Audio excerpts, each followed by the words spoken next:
अपने को पढ़ना है अब स्टैक और हीप के बारे में, मेमोरी के बारे में, लेकिन कुछ चीज़ें छूट गई हैं। तो वेरिएबल और स्ट्रिंग का समराइज कर लेते हैं। तो देखे थे सात डेटा टाइप दो प्रकार के होते हैं, प्रिमिटिव और नॉट प्रिमिटिव। प्रिमिटिव क्या होते हैं, पास बाय वैल्यू होते हैं और ये रेफरेंस पास करते हैं। स्ट्रिंग, नंबर और बुलियन ये सारी चीज़ें होती थी।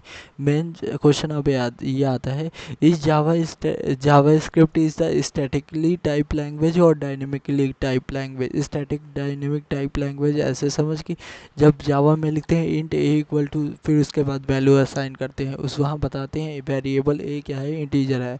लेकिन जावा स्क्रिप्ट में नहीं बताते हैं, बस लेट ए लिख दिए और फिर उसके बाद चल दिए। तो ये डायनेमिक टाइप लैंग्वेज है। तो JavaScript is a dynamically type language, meaning that types of the variable determine as the run time.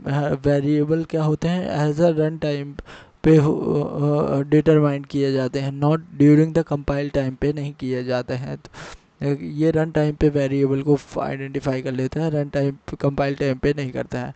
And a variable can hold different data. एक वेरिएबल क्या कर सकता है, अलग अलग डेटा स्टोर कर सकता है ड्यूरिंग द एग्जीक्यूशन के टाइम पे। एक ही सेम वेरिएबल, एक जिसको अभी नंबर असाइन है उसको स्ट्रिंग भी हो सकता है, उसको बुलियन भी असाइन हो सकता है, ये सारी चीज़ें हो सकती है। तो ये डायनेमिकली टाइप लैंग्वेज है वेरिएबल के केस में। ठीक, ये क्वेश्चन था। अब लेकिन इसी की तरह एक टाइप स्क्रिप्ट लैंग्वेज आती है, तो वहाँ क्या करते हैं, कौन स्क्रिप्ट स्कोप लिखते हैं, फिर इंटीजर कर देते हैं इक्वल टू 10, तो वहाँ कर देते हैं। अगर नल को देखें तो नल वैल्यू असाइन होती है, in let temp equal to null होता है, और कंसोल डॉट टेम्प करेगा तो यहाँ नल आएगा। लेकिन अनडिफाइंड क्या वैल्यू होती है, वहाँ क्या होती है, अगर वैल्यू बस बना दिया, लेट टेम्प बना दिया और फिर उसको प्रिंट कराएगा तो वो अनडिफाइंड आएगा। और सिंबल क्या होता है, सिंबल में अगर सेम इनपुट देते हैं ना तो भी हम आउटपुट निकालते हैं। जैसे कौन सा आईडी सिंबल वन, सिंबल का एस कैपिटल है और बाकी सब चीज़ें स्मॉल है, 1 2 3 दिए इनपुट, ऐसे ही दूसरे अनदर आईडी में भी 1 2 3 दिए। अब जब दोनों का क्या करेंगे, इक्वल टू करेंगे, तो ये क्या है, इक्वल टू है, तो ये क्या देगा, फॉल्स है, इक्वल नहीं होगा। जो दोनों में जबकि सेम दिए 1 2 3 दिए, इसके अंदर भी 1 2 3, इसके अंदर भी, तो रिटर्न वैल्यू सेम नहीं होगी, तो इसी कारण से क्या दिया, फॉल्स। और टाइप ऑफ देखना ज़रूरी है कि तो देख, टाइप्स ऑफ जो होता है, नंबर का नंबर होता है, स्ट्रिंग का स्ट्रिंग होता है, बुलियन का बुलियन होता है, नल का ऑब्जेक्ट होता है। ये इंटरव्यू क्वेश्चन है कि नल का क्या होता है, ऑब्जेक्ट होता है, ये पूछ लिया जाता है। सिंबल का सिंबल हो गया, बिग इंट का बिग इंट हो गया। एरे का ऑब्जेक्ट आता है, फंक्शन का भी क्या आता है, फंक्शन आता है, लेकिन इसको फंक्शन ऑब्जेक्ट कह देते हैं। ठीक, फंक्शन ऑब्जेक्ट कह देते हैं, ऑब्जेक्ट का ऑब्जेक्ट ही आता है। अब आते हैं स्टैक और हीप में। जावा स्क्रिप्ट में मेमोरी कैसे वर्क करती है, इसको समझने के लिए दो होती हैं, स्टैक और हीप। स्टैक और हीप को समझ, स्टैक में क्या होता है, ये डेटा को कॉपी करता है। यहाँ change of one value is not reflected on the other. जैसे ए इक्वल टू 1 है, बी इक्वल टू ए कर दिया और बी को 2 कर दिया, और ए बी की वैल्यू प्रिंट कराएं तो ये अपना अलग वन कंटेन करेगा, बी अपना अलग। तो ये प्रिमिटिव टाइप डेटा टाइप के अंदर होता है। और हीप के अंदर वो मेमोरी आती है नॉन प्रिमिटिव, यहाँ पे रेफरेंस पास होता है। अगर चेंज करते हैं एक में तो वो दूसरे में अफेक्ट करता है। जैसे एक वेरिएबल बनाए, ऑब्जेक्ट बनाए, ए इक्वल टू क्या करें, कर्ली ब्रैकेट ऑन किए, के कॉलन भी, और इसके अंदर भी दिए, और बी इक्वल टू ए, और बी को यहाँ बी डॉट के वाली को चेंज किए, पी की है, और ए डॉट पी करेंगे तो वो दोनों क्या आएगा, सेम आएगा। ये हुआ स्टैक। और ये इसमें क्या आता है, एरे वगैरह सब आता है। तो देख ले यहाँ पे, अगर देखेगा तो क्या दिखा है, इसको हटा, stack and heap, stack and heap के क्या लिखा है, अगर देखें दोनों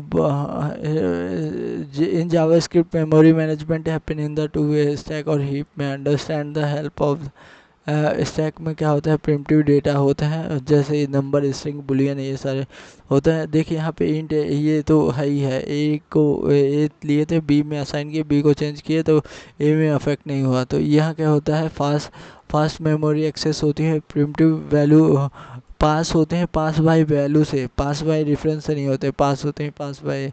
changing of the one value is not reflected on the another value.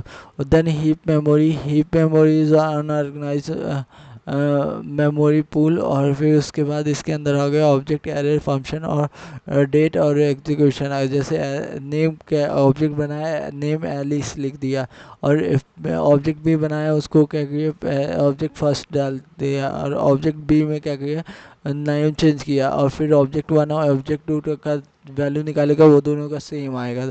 तो object array are store, object and array क्या होते हैं, स्टोर होते हैं इन द हीप, हीप में स्टोर होते हैं, और ये होते हैं pass by reference, pass by reference.